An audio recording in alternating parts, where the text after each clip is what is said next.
Hello বন্ধুরা, কেমন আছো সবাই? আশা করি সবাই ভালো আছো। আজকে চলে এসেছি আবারও একটি নতুন রেসিপি নিয়ে। ফার্স্টে এটা কাজুলি মাছকে নুন হলুদ দিয়ে মাখিয়ে রাখা হয়েছিল। এখানে সমস্ত রকম সবজি, যেরকম বেগুন, ঝিঙে, তোমরা সব রকমের সবজি, পটল দিতে পারো। অবশ্যই কিন্তু মূলোটা অ্যাড করো, কারণ মূলো দিলে কিন্তু একটা খুব সুন্দর স্বাদ আর গন্ধ আসে। এখানে কালো জিরে আর কাঁচা লঙ্কা বেটে নিয়েছি। এবার চলো শুরু করা যাক। কড়াইতে তেলটা দিয়ে তেল গরম হয়ে গেলেই মাছগুলোকে কিন্তু হালকা করে ভেজে নিতে হবে। খুব বেশি কিন্তু ভাজা যাবে না, তাহলে মাছগুলো শক্ত হয়ে যাবে।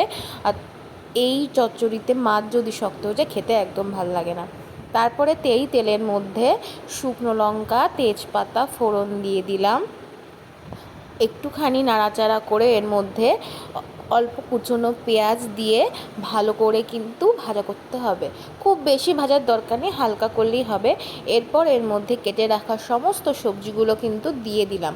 এখানে তোমরা তোমাদের ভাব মতো সমস্ত সবজি দিও, যে যেরকম ভালোবাসো। তবে মূলোটা কিন্তু রেকমেন্ড করবো তোমরা অবশ্যই অ্যাড করো, তাহলে কিন্তু একটা খুব সুন্দর ফ্লেভার আসবে। এবার ভালো করে তেলের সাথে মিশিয়ে নিতে হবে। এরপর এর মধ্যে পরিমাণ মতো হলুদ গুঁড়ো, পরিমাণ মতো লবণ দিয়ে এটাকে ভালো করে নাড়াচাড়া করতে হবে। আর আগে থেকে যে বাটাটা বেটে রেখেছিলাম কালো জিরে আর লঙ্কা, সেটা সম্পূর্ণ দিয়ে এবার কিন্তু মশলাটাকে খুব সুন্দর করে মিশিয়ে নিতে হবে। এটা কিন্তু একটু সময় নিয়ে করতে হবে, বেশি তাড়াতাড়ি করা যাবে না। এরপর গ্যাসটাকে মিডিয়াম ফ্লেমে দিয়ে ঢাকা দিয়ে রাখতে হবে। খানিকক্ষণ ঢাকা তুললেই দেখবে যে জলটা কিন্তু সবজির একদম শুকিয়ে এসছে। এটা তোমরা একটুখানি সময় নিয়ে ঢাকা দিয়ে করবে, দেখবে জলটা একদম শুকিয়ে আসবে। গ্যাসটা কিন্তু একদম হাই ফ্লেমে দেবে না, তাহলে কিন্তু নিচটা লেগে যাবে। এরপর এর মধ্যে পরিমাণ মতো একটু জল দিতে হবে, যাতে সবজিগুলো ভালো মতো সেদ্ধ হয়।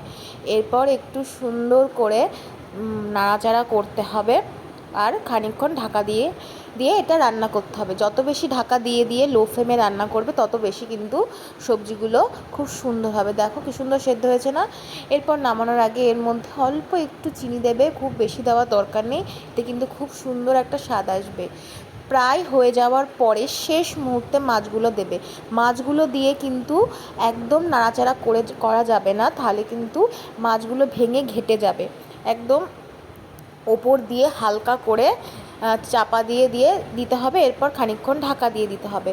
তারপর ঢাকা তুলে দেখো কি সুন্দর হয়েছে না? এরপর অল্প একটু কাঁচা তেল ছড়িয়ে দেবে। কাঁচা তেলের যে গন্ধটা জাস্ট ফাটাফাটি। এবার খানিকক্ষণ ঢাকা দিয়ে 10-15 মিনিট লো ফ্লেমে রাখবে। ব্যাস, আমাদের কিন্তু সবজিটা একদম রেডি। নামানোর আগে একবার দেখে নেবে যে সবজিগুলো সব রকম সেদ্ধ হয়েছে কিনা। আমার কিন্তু এখানে সবজি একদম খুব সুন্দর মতো সেদ্ধ হয়ে গেছে। এই রেসিপিটা কিন্তু তোমরা অবশ্যই বাড়িতে একবার ট্রাই করে দেখো।